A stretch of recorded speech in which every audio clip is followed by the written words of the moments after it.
Aqui, Thami is a Janajati indigenous artist from the Himalayas.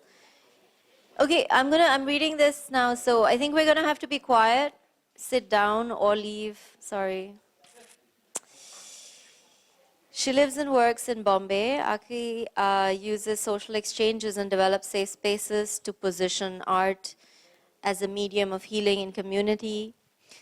Sister Library is one example of how her presence is felt in Bombay, but also in other places where she shares her work.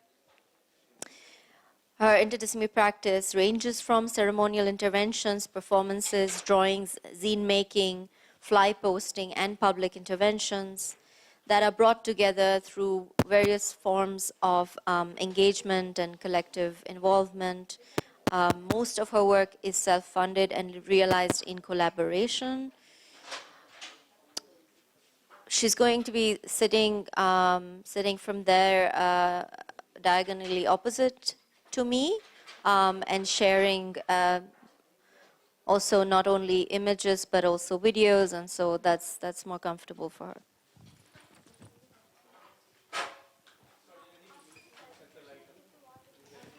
Yeah, so as you see in front here, there's some of the zines, the pamphlets, the sister zine, sister times, a lot of other wonderful work that has been coming out of the collaborations and the reading groups and the workshops and the many other things. So please feel welcome to spend time with it.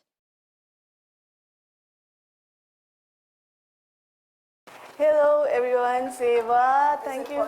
Sorry, we still have some work to do. Yeah. But Seva, everyone, welcome. Thank you so much, Natasha. I'm sorry I was like doing something, so I could not listen to what you said, but so happy to be here. I've written notes because I tend to forget and like drift away. To begin, I acknowledge the presence of and give thanks to the ancestors, our guardians, the spirits, and all the sacred beings, guiding us, protecting us. Gratitude for bringing us together in this moment to be present to one another and witness one another. This is a very special time for me. I come from a place called Darjeeling, which is not very far away from here. I have been traveling a bit and I work in Bombay, so I often talk about who I am and what my life is and how it has been shaped by who I am and where I come from. But this is the first time I'm going to be talking about who I am and why I am the way I am, so close to home. We're also trying to figure out WhatsApp on the laptop because I want to make a phone call back to Sister Library where you will be able to meet a bunch of our superstar kids who are in a fellowship program that we started. It's called Walking with Savitri Mai. For all of us in South Asia and hopefully for the ones outside, you know who Savitri Mai was. Savitri Mai is the person that is responsible for us being here and as women, all women from all caste and all racial backgrounds. She's the reason why we could go to school. She's the reason why we could access education. And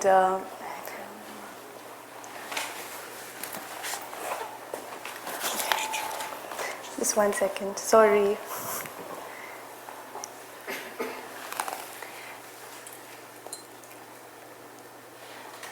See, you can tell I'm not very good with tech.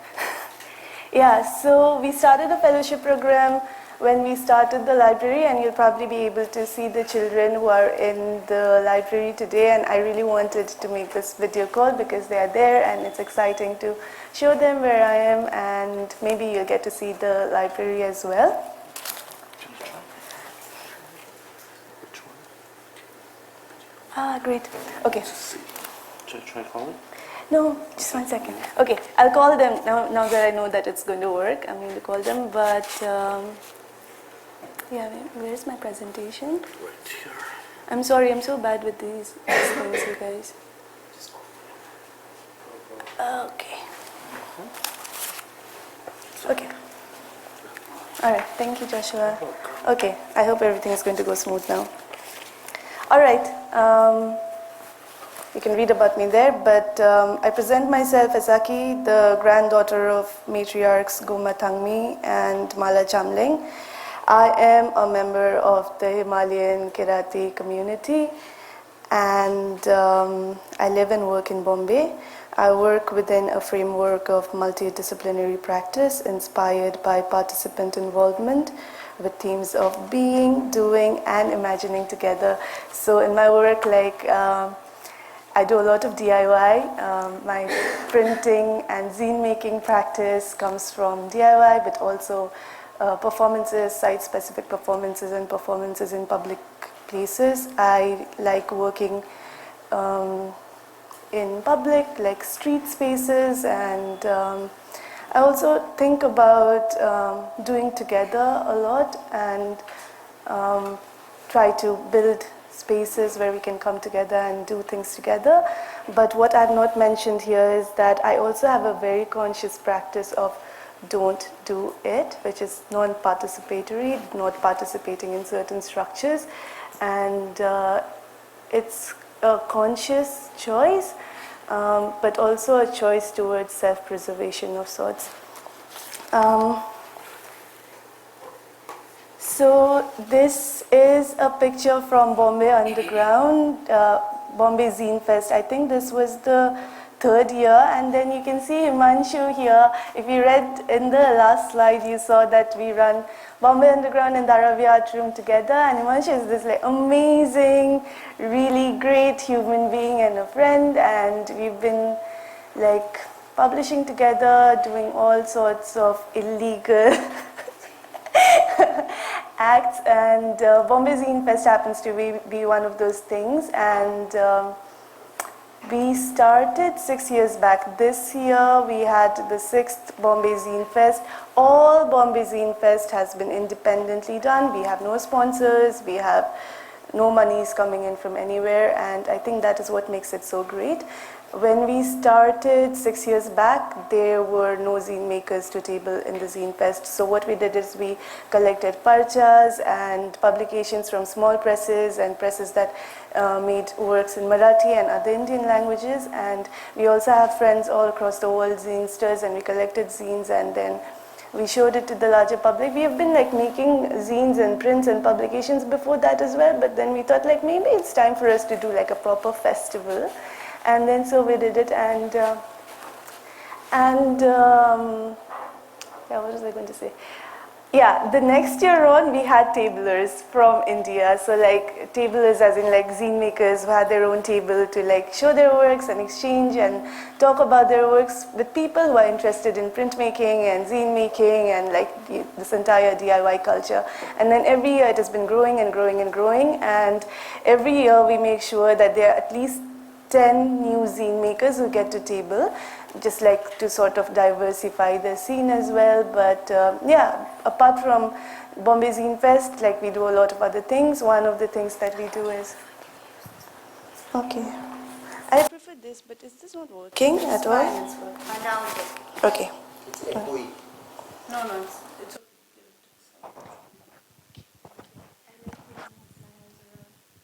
It's okay. It's fine. Okay, continue. I don't think it's working. Is it working? Yeah. Okay, sorry, all the complications must happen when I'm presenting, yeah? Technology is racist. Okay, all right. Yeah, so apart from the Zine Fest, we do publications. We also work with grassroots movements to make prints and posters and sort of zines for them as well, so that the work that they're doing is circulated. What else do we do as Bombay Underground? Yeah, we just do a lot of things that I shouldn't be talking about. But this is Dharavi Art Room, which is a community-based artist-run space in Dharavi. So Dharavi is the heart of Bombay. because it's like smack in the center of the city, and Dharavi Ashram is in the heart of Dharavi because it's like in the center of Dharavi. And I call it the heart of Bombay because it's like just like a really pulsating like space where every house is also a manufacturing unit, so like really economically viable for the city, which is one singular reason why it has not been removed from the city yet. But Dharavi is sitting on this like multi-million euro Dharavi redevelopment project because like real estate wise Dharavi is like, you know, everybody from Bombay knows like it's right there and nobody wants to go there. But this space is a great space because it's a space of just resting and having fun. And like when you enter this space, you know that nobody is going to bully you, nobody is going to hate on you. And we created this space for women and for children because Dharavi is also a really dense place, and it used to be, I mean it still is, it's one of the indigenous neighborhoods. Like it used to be a kolivara, and then like most kolivaras in Bombay, it was open for people to come and like settle down, and it was easy for people to start living there. And most of the people who came to Bombay and settled in Dharavi came because of persecution that they faced in their villages, and like, you know, just for like a better livelihood. And so like so many people being in the same space also meant that there wasn't many open spaces for children and women to just go to and be with. And also because like I mentioned, Dharavi, like manufacturing unit, every house, lots of work, so a space where you do not have to work. So yeah, Dharavi Ashram became that space. But because we've been in Dharavi for like 20 years now, it has also sort of become like a community archive where people, like, because the works are made by the children, made by the women, it's their own perspective of what Dharavi is, how they see Dharavi, how they experience Dharavi, and sort of like a documentation of their own life and the neighborhood. Because of all because of everything that Dharavi is, it also has an influx of researchers and artists and thinkers that come to Dharavi to like try to understand, so how do people live like this? How do you like, you know, make the best use of the space, and trying to learn sustainability and very many things. And in that, what happens is that the kind of idea of Dharavi that is popular in the larger popular discourse of things isn't something that people are happy with. So like the works that the people in Dharavi have created sort of becomes like a space where they are more comfortable to go back and look. And the Dharavi redevelopment project is not like, you know, it's not executed in full swing, but like there have been like works, and like slowly it's like chipping in. And so there have been like constructions of metro lines around Dharavi, and then there's always constant relocation of people, and people have had to move out of Dharavi into like further edges of the city. But because Dharavi is like where they first moved into, so they often come back, and when they come back, they look at all the works, and then they think about, oh yeah, this was my school, this is where I used to play, and then this is where my mom used to sell, you know, XYZ. And so it has become like a very organic archival space as well. What else is Dharavi Ashram? So many things, but maybe I'll talk about it later. And this is the library. Maybe we can do the call now instead of just looking at a picture.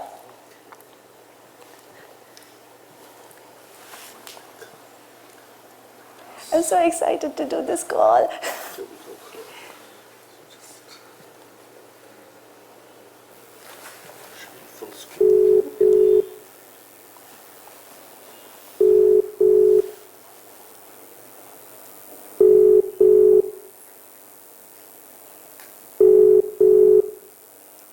Come on.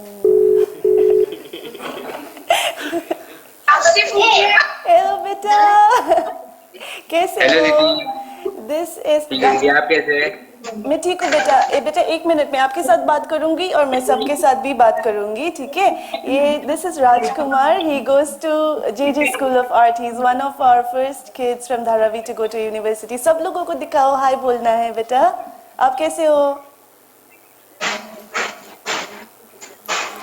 Hello कैसे चल रहा है? Hello hello hello hello hello, कैसे चल रहा है? Oh my goodness. Hi. Hi. Hi. Hi. Hi. Hi. Hello उल्टा सुल्टा मत करो अच्छा ठीक है, ग्रेट। बेटा मैं इधर एक कॉन्फ्रेंस में हूँ, सबको दिखाओ बेटा। बुक सिलेक्ट किया सबने आज के लिए? दीदी एक ग्रुप, 2 ग्रुप ने सिलेक्ट किया है, 2 ग्रुप बाकी है सिलेक्ट करने के लिए। अच्छा ठीक है बेटा, जो बुक सिलेक्ट करेंगे मुझको फोटो भेजना, फिर मुझको रीडिंग देखना है कि कैसे हो रहा है, ठीक है? ठीक है दीदी। चलो हाँ दीदी। बाद में बात करती हूँ, मैं इधर कॉन्फ्रेंस में हूँ। एवरीवन से hi to the kids, come on. Great, ठीक है, बाद में बात करते हैं, बाय। बाय दीदी। Okay, successful, alright, great. How can I go back? Just like, okay.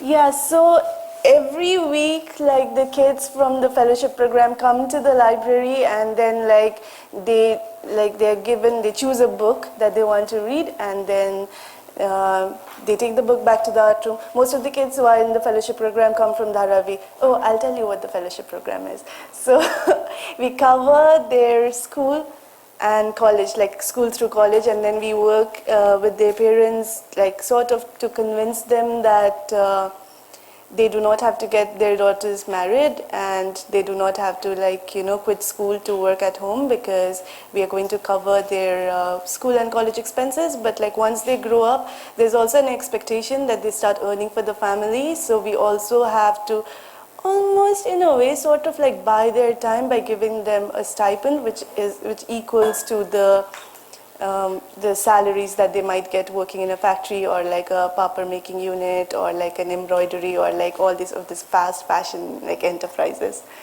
So yeah, that is the Working with Savitri, my fellowship. But last year for the first time we had 5 of our kids join one of the biggest most popular, well-known colleges, universities in Bombay. It's called Sophia's, and it is great because they are the first in their families, first women in their families to be going to a college, and it's just like not any college. It's like a really great place for someone like even me, like, but you know, but for someone from Dharavi to go to, where you have like all of this green and like lots of spaces and cats. Really great. So Priyanka's gone there, so you can understand like what kind of college it is. And 2 of our kids are going to JJ School of Art, which everybody knows here, like it is a really nice place for them to be at also. And yeah, we are excited to like have more and more of our kids have access to these spaces, because yeah, everybody should have access to these spaces. And okay, before I start talking about like where I come from, I want to play a video and listen to some music. How do I go to the... Oh, right there. Noise. Oops. YouTube, right? Yeah, there we go. Okay.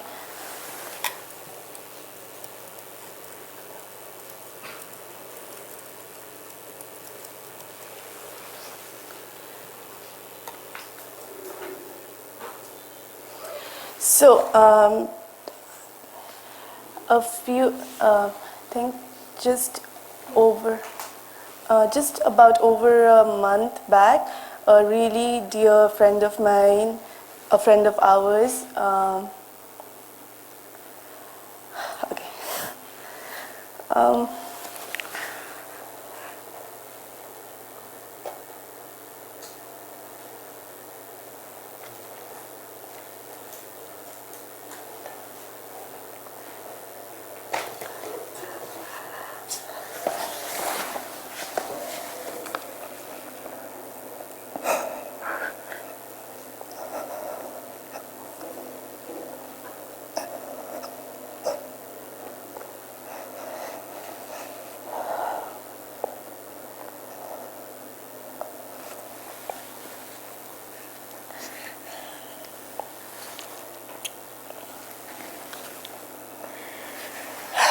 Okay. Yeah, a friend of ours went missing about like a little over a month back, and she's just like, she's an amazing artist, and just want to take the space to celebrate her work, and I hope that she returns back.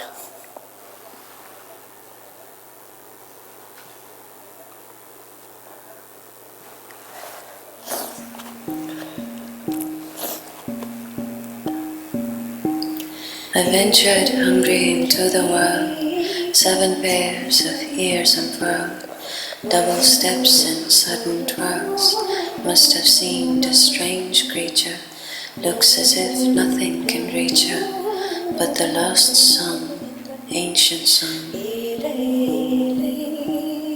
I remember the day sisters refused to comb their hair, and brothers cut off their own braids. But before the language has died, the many spirit siblings will revive, the lost laughter, ancient laughter. Made of breath and muddy hands, so deep the bond with anguished land, that they mistake us for warrior clans. The beat, the bloom, and shadow play, make barbed wire fences melt away, for the lost children, the ancient children. And as I pray for their return, sharpen tools that help discern the danger that lurks at every turn. Before the thought came intuition, matter can work to mind's vision, holding close innocent origins of the lost people, the ancient people.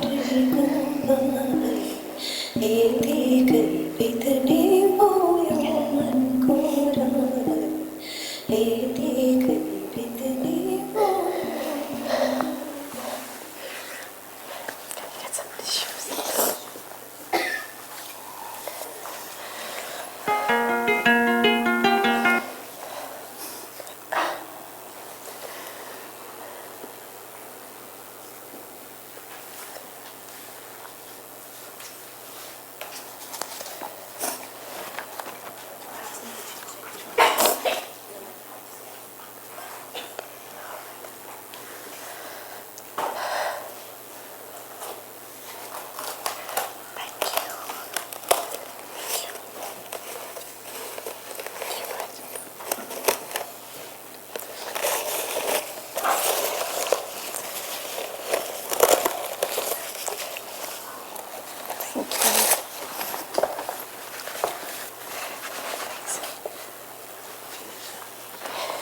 We got a box. Okay, sorry about that, but not sorry. We have a wound, and we're not allowed to allow the time to heal, and we're not allowed to talk about it. And yeah, so you have to witness this. Where's the presentation? Sorry. Okay. Great. Do you have the clicker? I want to just like point the. Just direct it here. So just try Okay. up, down. No. All right. Yeah, oh, there. So I want to talk about the nation state and the joke that it is. It's this part of the world that I come from, and you can see the number of nation states that surrounds this place. This place was, when the nation was formed, it was a part of Pakistan for 3 days. So when the national flag of India unfurled in all the other places, we had the Pakistani flag. And after 3 days, the government of India realized that no, this is like a very economically viable space, so we must have it under us. And so that is the story of how Darjeeling became a part of India, because they just were like, okay, let's shift the borders a little bit and make a new map and whatever. And all right, this is, sorry, I have to go back to my notes so that I do not lose track. I also want to talk about how this part of the land is shaped history a lot, and I want to bring attention to how the greed and control that comes with colonization has shaped not just our lives, but lives of many, many people throughout the world. So my great-grandparents were sold into the tea plantation as slave labor. I come from 3 generations of enslaved people. And my story of overcoming is not just my own story. Like, I could only overcome, or I'm overcoming, because of my community, and which is the reason why I have to talk about what is happening. What started as the Opium Wars, which we all know in history, should have actually been called the Tea War, because it started because of tea. And I don't know if you're aware of that, but it's not just tea. Like, it's not just like, you know, the plantation slavery with tea that altered our life and like scarred us forever. It also changed the elevation and the slope. So when my great-grandparents were enslaved, they had to break the mountain into soil for the plantation to happen. And they changed the contour of the mountain, they changed the slope, they changed the elevation. But it was also, after the tea plantation started, it also propelled many different forms of slavery in many different plantations, including the sugar plantation all across the world. So it is not just like what's happening here, it also like affected other people across the world. I think like this picture is a very great representation of what the tea plantation was, and how, like, you know, I get very like, every time I go to museums and I look at archival images of Darjeeling, I find images like this, and how they don't even try, like, you know, to mask their like colonial pride. Like, it's just out there for everyone to see. How do I go forward? Okay. That is my grandfather actually. So, yeah, I want to talk about men and women and how they were treated because of colonization. Women were enslaved in the tea plantation, and men were mostly seen as mercenaries, and they were employed in the military. So we had the Queen's Own Gorkha regiment, which now has also become like the Indian Gorkha regiment. And so they just send our men to war and borders, and there's just no value for human life. I never saw my grandfather. And the funny thing is that it's not the British only who enslaved our peoples, because after the British left, the colonization went on in the hands of the Indian government and Bengal. This is one of the works that I did. It's from was also observed in a gallery in Delhi. I started sitting and remembering all the people who were killed, massacred, murdered by the military deployed in Darjeeling. Just between 1986 to 1987, the communist government of Bengal killed 1,200 people in 1 year, 1,200 civilians. And a lot of the bodies were not found. The governmental figure was 1,200.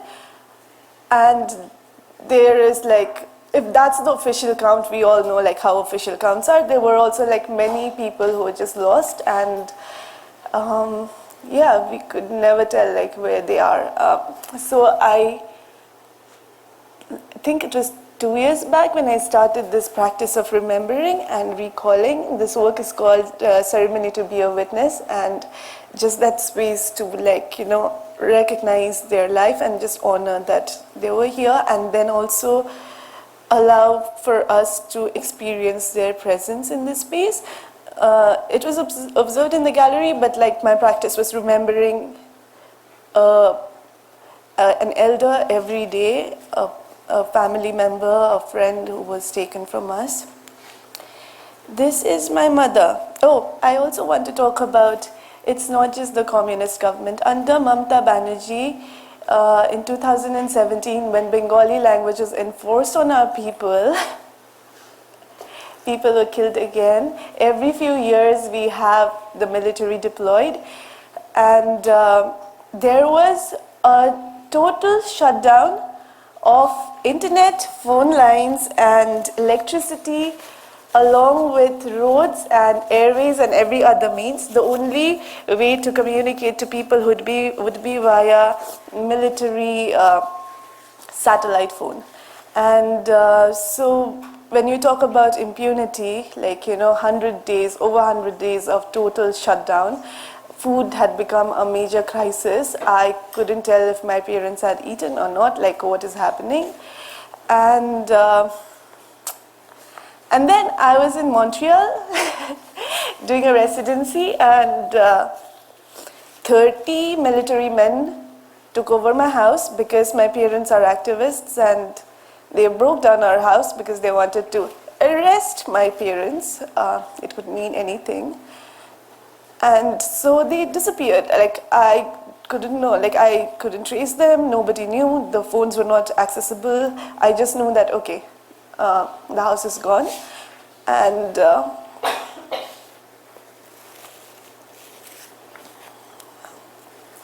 yeah, so this was just in 2017, and it's like a really funny thing because I was really troubled, but at the same time I was in Canada where the Truth and Reconciliation Committee was happening, like when Indigenous peoples were talking about the, what is it called, the residential school, and all the pain, like, resurfacing. So it was, I felt very held by the community there because they could understand my pain and what I was going through. And that was also the time when I started to put down in writing what I wanted the library to look like, a space of coming together and a space of doing. So, like, I guess, like, great pain and like, it kind of like brought in what I wanted the library to be. And this work, yeah. This is a work that I did recently to honor my grandmother, who worked in, one of my grandmothers, who worked in the tea plantation all her life because her parents, my great-grandparents, also had to work in the tea plantation all their lives because that's how, like, colonial plantation slavery works, right?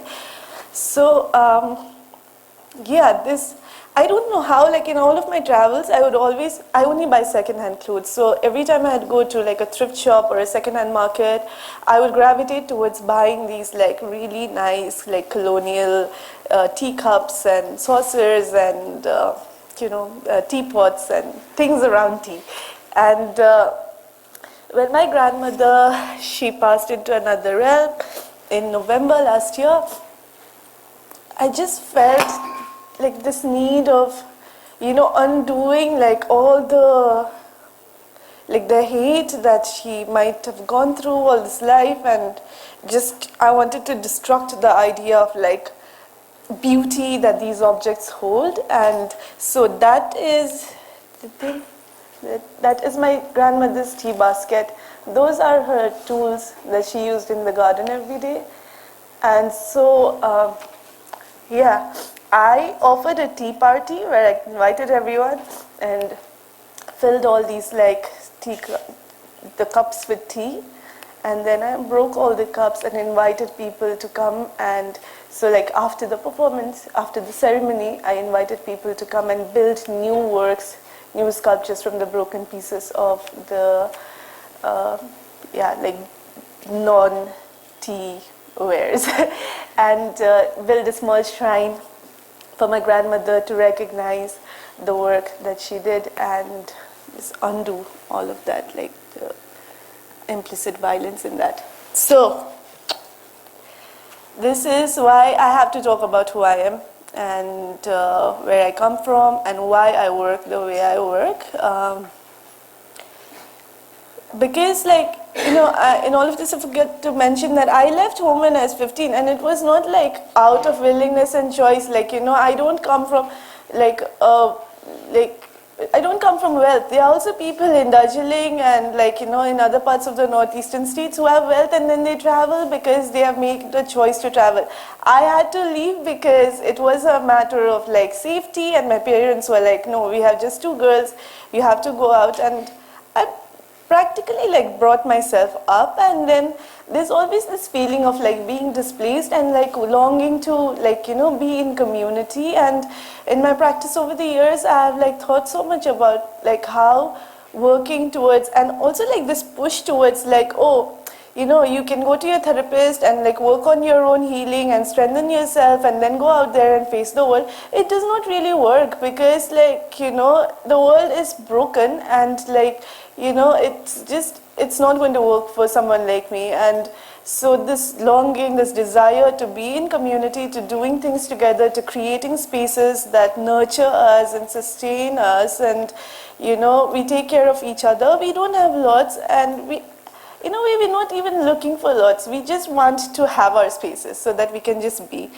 And Sister Library is one of those spaces, as you already saw how happy everyone was.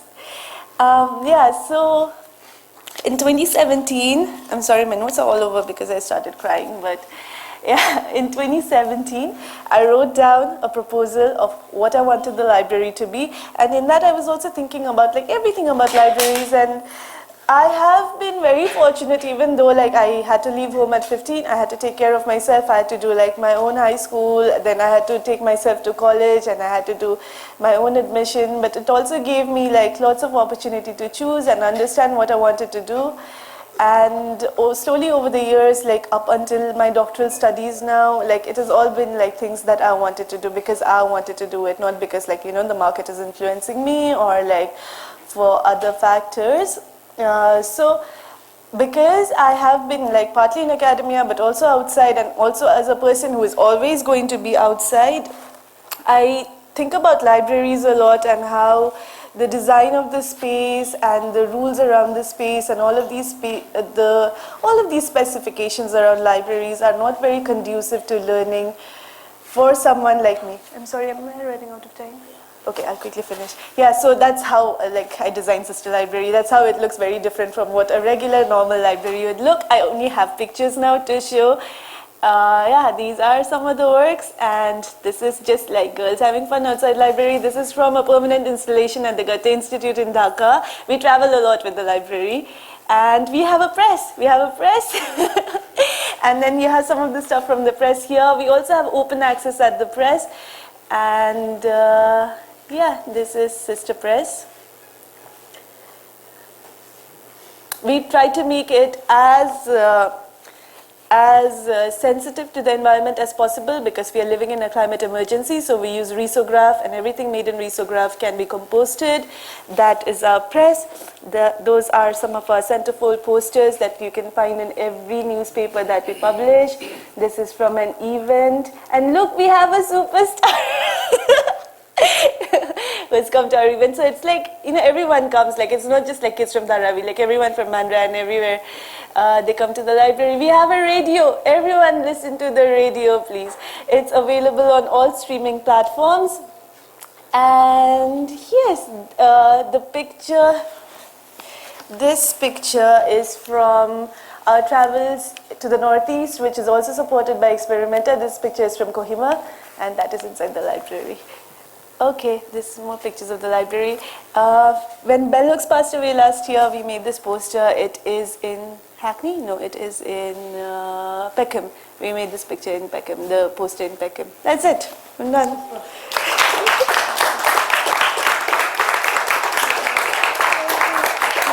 Yeah. Oh my God.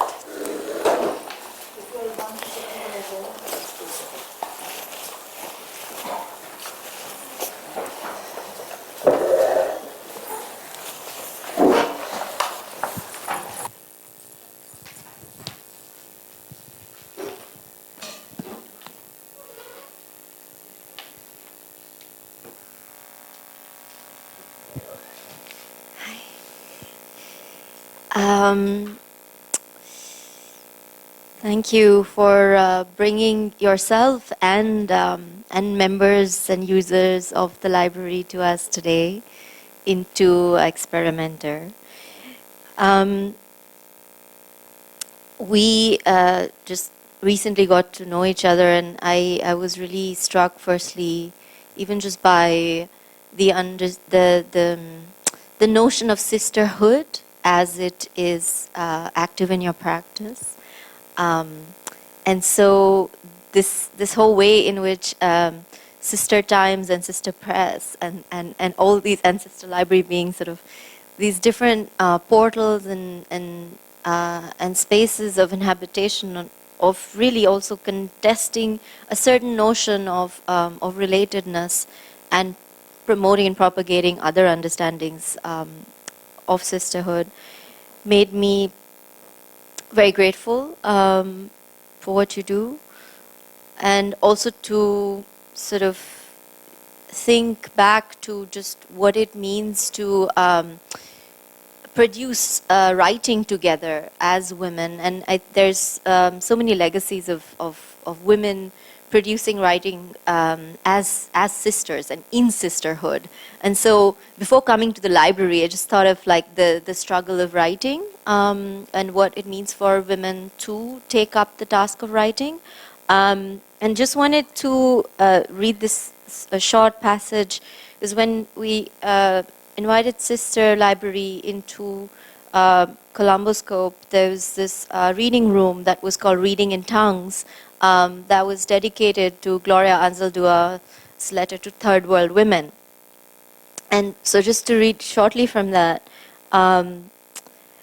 how hard it is for us to think we can choose to become writers, much less feel and believe that we can.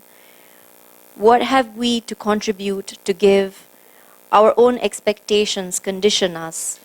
Does not our class, our culture, as well as the white man tell us writing is not for women such as us? So this is just one fourth probably, and then there's so many other ways in which to add on to that question, that playing against expectations and self-doubt. I know self-doubt was something that came up as well. So yeah, I just want to thank you again from Anushka and myself for sort of making the presence of Sister Library felt not only in India but across the region. I think that feels very important at this time. And so maybe to just talk a little bit more about sort of circulation as well, because one is how your practice and creating these moments of remembering and recall, as you spoke about, are ways of sharing within, say, a gallery, but also in public sites at all times and whenever you feel like you want to take that role on. But what is your sort of way of circulating the kind of publishing and zines? If you could just maybe talk a little bit more about that, because they have spread far and wide in just a short time span.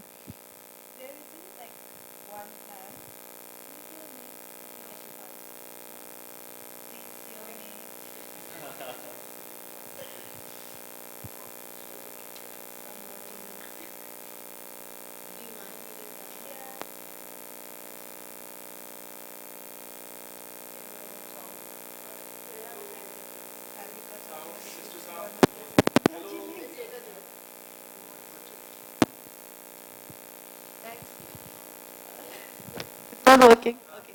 Thank you. Thank you. I'm not Darjeeling. I'm just from Darjeeling. So I'm just reflecting the electricity. Hello. Hello. Hello. Hello. Hello.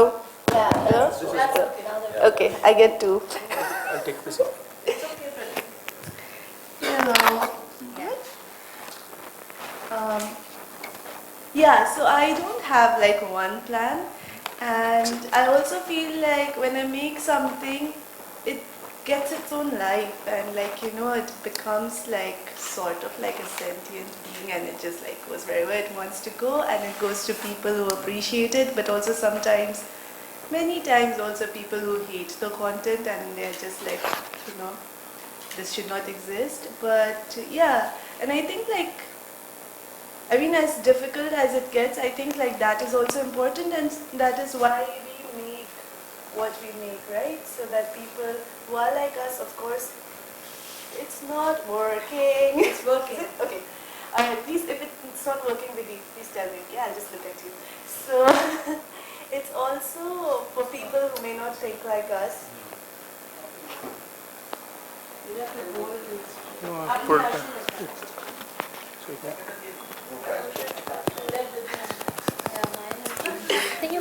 I'll just hold it.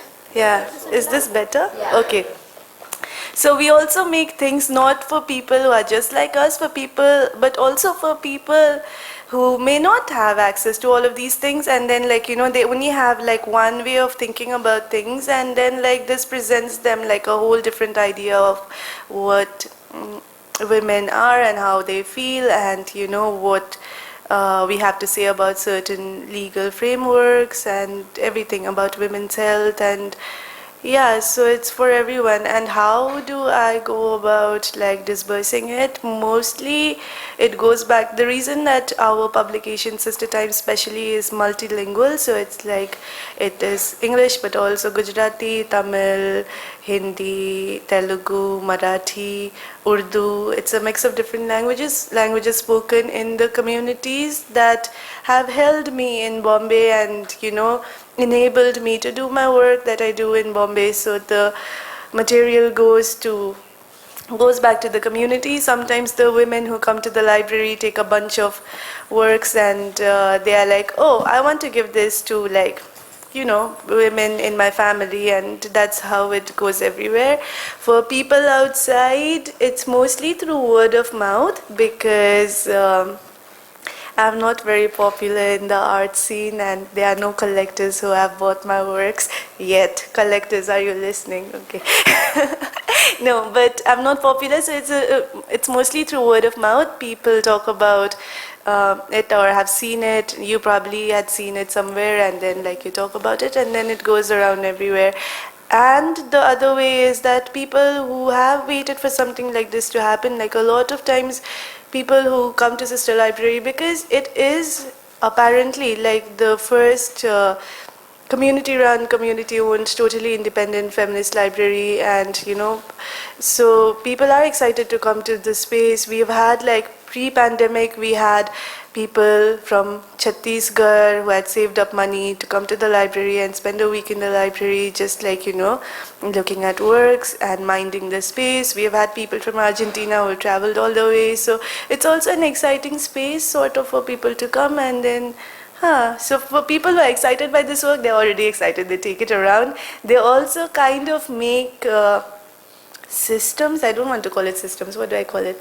Like something, like they organize to make sure that some form of sustenance goes on in the library. So we've also had like multiple fundraising, art bazaars, open mics, all sorts of things.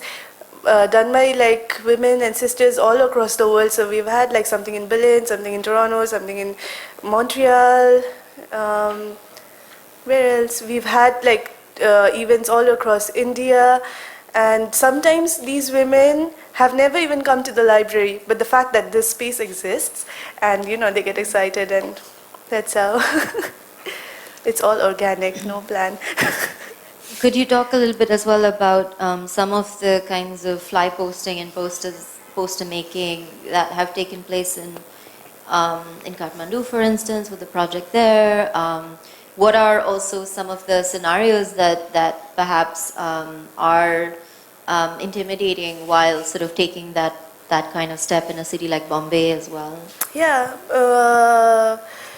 I like to wheat paste because I also feel like we're bombarded by so many images that we've never consented to see, and then like with every image that we see, it kind of like restructures the way we think about things, and then like, you know, we are not treated like anything else but just consumers of things. And so I was like, let me just take these spaces as well and like, you know, share what I feel. And the work that I did with Kathmandu Trinale came from a space actually of like a lot of pain, because I get harassed in Bombay, which is like the safest city in India, but like with if you are an indigenous woman and you look like a certain kind of indigenous woman, I look sort of very ambiguous also. So it's like I undergo a lot of threat and violence, and I've gone through so much of it that I was like, hey, like I have to tell the world that like a woman was harassed here, and then like it's not like it does not demand sympathy. It does not. It's not. It's just a statement that this happened here, and it's up to you to interpret how you want to interpret. And of course, it was difficult because usually I'm working throughout the day with children and women in the library at the Raviatrum doing Bombay Underground things. So most of my work happens in the night, and yeah, like a woman doing things at night, mostly by myself. Sometimes at Himanshu, it is challenging. And I have been like stopped by police, chased by pimps, yelled at by aunties, all sorts of things. And it is not just Bombay. I did like a wheat pasting thing in Venice, where what's the thing, like the huge palace dojo. Yeah, there I wheat pasted a poster which is just like an indigenous woman, which I had also made for the Posters Unite. It's an indigenous woman, a Thami woman actually, Aya Thami. She's holding like her sickle, and then like I've kind of made like a halo around her head, and then it says Jal Jungle Zameen, which are like this three things that are like our identity, but also our war cry. And so it just means like land, water, forest. And they call the cops on me. So cops have been called many, many times, and I have to run away many, many times. And and sometimes I call Shaina, I'm like, cops. And yeah, so it's difficult. But sometimes it's also great because like the work that I showed that is in Peckham, a lot of people, it's on the way to the feminist library. There was a lot of like grief when, bell hooks passed to the other realm. And we were like, how do we hold this pain? And I was like, she's given us so much. And then like, I made this big poster, and then we went and then we pasted that. And many people who pass through that way to go to the feminist library, they would send me pictures of that work and like, to be reminded of Bell Hooks' work. So there's also love, but it's not always love. Yeah, we're open for questions. So.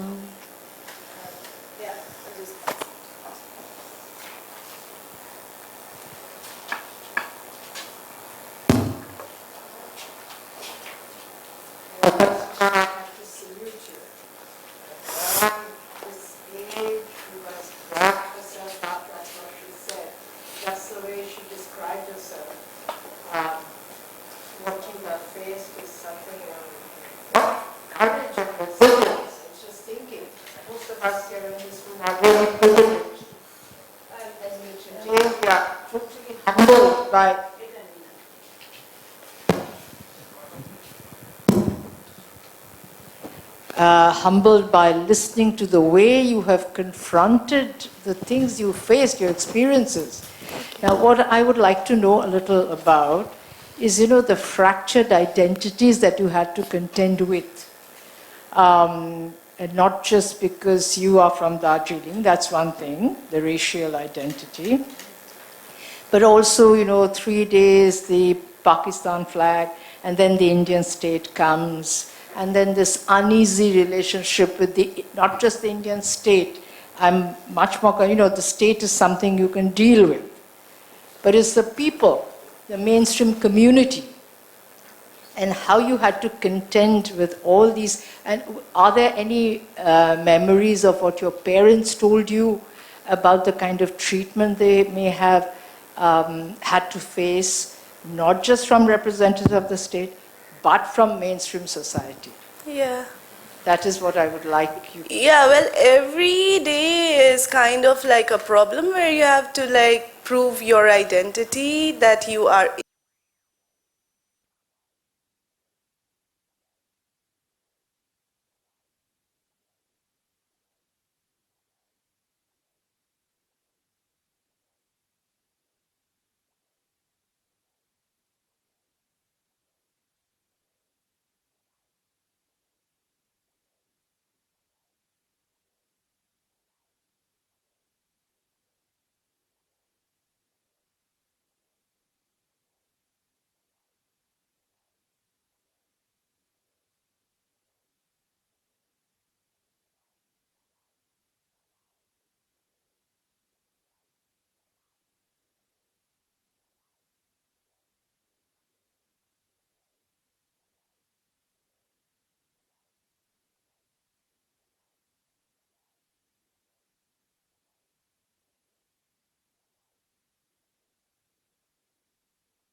Like if at all, they should have asked you to speak in Marathi. Like what the hell? So, yeah, things like this happen all the time, and not just with like. Of course, I feel really like my anxiety is at an all-time high when I have to come to Bengal or like even have to work with another Bengali person, because the unlearning hasn't happened and the acknowledgement.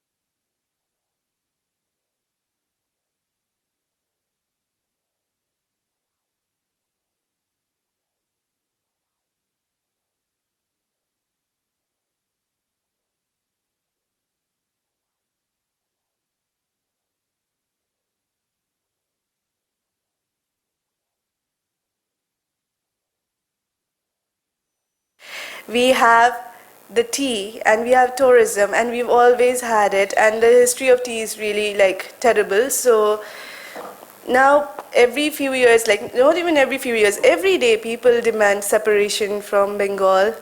But yeah, and yeah, lots of troubles, not just for me but everyone else that comes from Darjeeling. There are new colonizers. Yeah, I would say in a way even worse. And also like when it comes to Northeast as well, like when, see, Nepali is not my language. It was enforced upon us by the caste Hindu kings. My language is Thami, which is my language, my indigenous language. So I am not a Nepali person. This identity was enforced upon me. Okay, but when we talk about Gorkha land, the Gorkha identity is a very different identity. It's an imagination that people who were enslaved brought together. It is, Gorkha does not mean like enslaved, like, you know, mercenary soldiers. It has a very different like history to it and articulation to it, which nobody knows, because people like me are not allowed spaces like this where we can talk about what it really is. And there's also a lot of shame in being Nepali because of all the trafficking that happens. Like if you go to Sonargachi, then you'll see like everyone speaking in Nepali. And you know, people from the Northeast also, like when I go to universities, there's always a conflict because like we eat the same food, we have sort of like similar cultures, but there is also a drift because they are called Nepali a lot of times, the rest of the people from the Northeast, which is seen as a slur and an attack. So when they actually witness another Nepali person or like a Gorkha person, they are just like, oh hell no. So yeah, they have been forced clearance of Gorkha communities from the Northeast in many different regions. It has a lot of history. There are many books to look at and read. Okay. Sorry, long answers only. There's a lot more that I would love to ask you. I'm sure also from others in the room. Should we take one more? Is there one more question? Or should we wait for Q&A? Okay, I'm not seeing any hands, so I'm just gonna, yeah? Okay. Okay, thank you so much, and yeah. Are there any activists in Darjeeling right now who are kind of trying to build up this resistance and to build up this resistance against the state, whether it's Bengal or whatever, and to regroup and assert the indigenous identity? Are there? Yes, there have always been attempts by people who maybe do not even claim like activist status, but then like we have our elders and our clan leaders, despite the colonial tea plantation, like whatever, like forceful assimilation, we still have our spiritual practices, and we go and, like, you know, we still practice our ceremonies.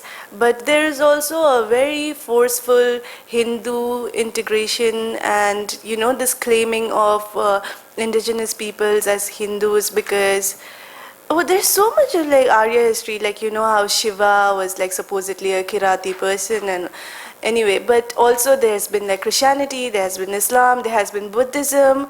All of these religions have been like, they have a very troubling history when we talk about indigenous communities. But yeah, we've always had like people who have held space for everyone, and I'm grateful for them, because really, like, I wouldn't be here if not for people who have great pride in who they are.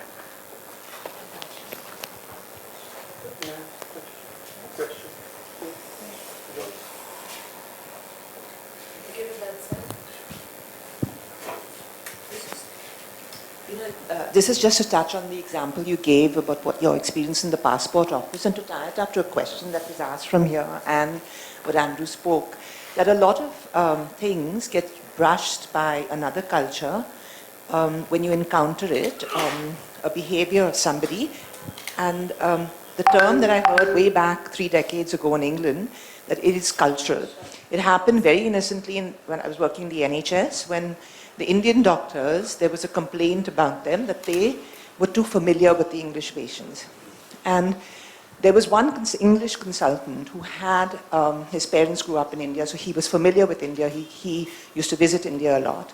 And in the committee that was formed to address this problem, he brought up the thing that it is cultural, they are unaware.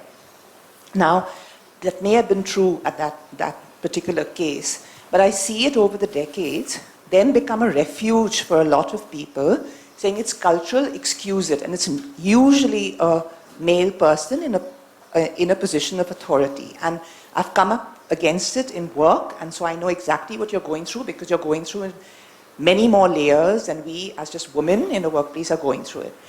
So in this case, when he's telling you it's friendly, I usually confront the person now and ask, define what you mean by friendly. Right. Because sometimes even I cannot ascertain whether there is an innocent thing or there isn't. And I'm sure we all know the lines clearly, but it's becoming, you know, and especially as the young in India are migrating around the country, and in your generation, far more than us, this encounter is becoming daily.